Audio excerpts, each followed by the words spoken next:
Les Actes des Apôtres, chapitre 23.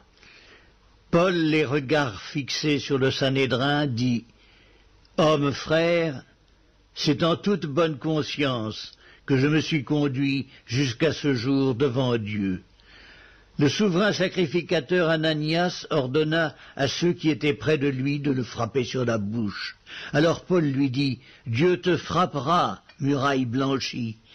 Tu es assis pour me juger selon la loi, et tu violes la loi en ordonnant qu'on me frappe. » Ceux qui étaient près de lui dirent « Tu insultes le souverain sacrificateur de Dieu. » Et Paul dit « Je ne savais pas, frère, que ce fût le souverain sacrificateur, car il est écrit « Tu ne parleras pas mal du chef de ton peuple. » Paul, sachant qu'une partie de l'assemblée était composée de Sadducéens et l'autre de pharisiens, s'écria dans le Sanhédrin « Hommes frères, je suis pharisien, fils de pharisien, c'est à cause de l'espérance et de la résurrection des morts que je suis mis en jugement. » Quand il eut dit cela, il s'éleva une discussion entre les pharisiens et les sadducéens, et l'assemblée se divisa.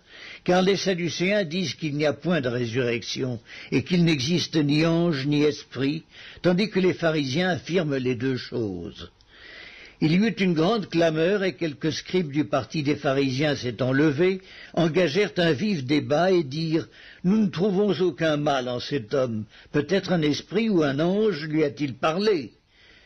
Comme la discorde allait croissant, le tribun, craignant que Paul ne fût mis en pièces par ses gens, fit descendre les soldats pour l'enlever du milieu d'eux et le conduire à la forteresse. La nuit suivante, le Seigneur apparut à Paul et dit « Prends courage, car de même que tu as rendu témoignage de moi dans Jérusalem, il faut aussi que tu rendes témoignage dans Rome. » Quand le jour fut venu, les Juifs formèrent un complot et firent des imprécations contre eux-mêmes en disant qu'ils s'abstiendraient de manger et de boire jusqu'à ce qu'ils eussent tué Paul. Ceux qui formèrent ce complot étaient plus de 40, et ils allèrent trouver les principaux sacrificateurs et les anciens, auxquels ils dirent « Nous nous sommes engagés avec des imprécations contre nous-mêmes à ne rien manger jusqu'à ce que nous ayons tué Paul.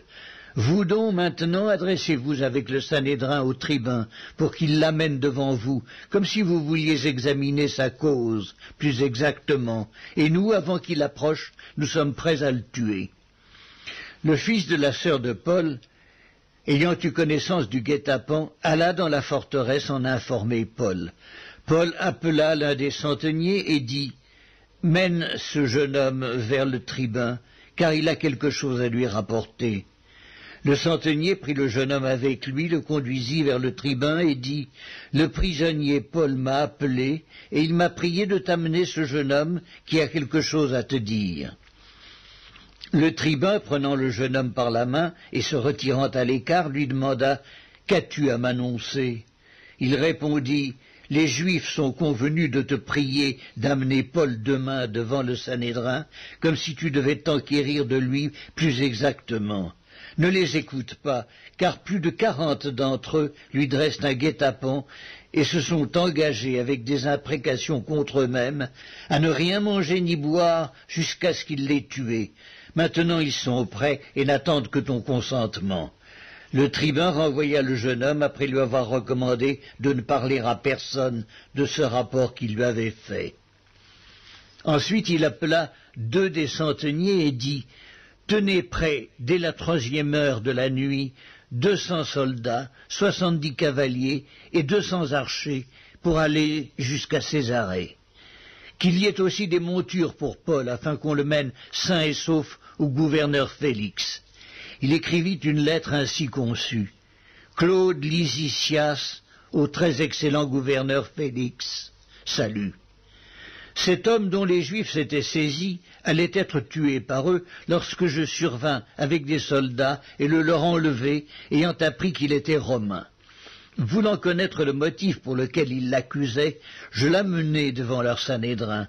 J'ai trouvé qu'il était accusé au sujet de questions relatives à leur loi, mais qu'il n'avait commis aucun crime qui méritât la mort ou la prison. Informé que les Juifs lui dressaient des embûches, je te l'ai aussitôt envoyé, en faisant savoir à ses accusateurs qu'ils eussent à s'adresser eux-mêmes à toi. Adieu. Les soldats, selon l'ordre qu'ils avaient reçu, prirent Paul et le conduisirent pendant la nuit jusqu'à Antipatris. Le lendemain, laissant les cavaliers poursuivre la route avec lui, ils retournèrent à la forteresse. Arrivés à Césarée, les cavaliers remirent la lettre au gouverneur et lui présentèrent Paul. Le gouverneur, après avoir lu la lettre, demanda de quelle province était Paul. Ayant appris qu'il était de la Cilicie, « Je t'entendrai, dit-il, quand tes accusateurs seront venus. » Et il ordonna qu'on le gardât dans le prétoire d'Hérode.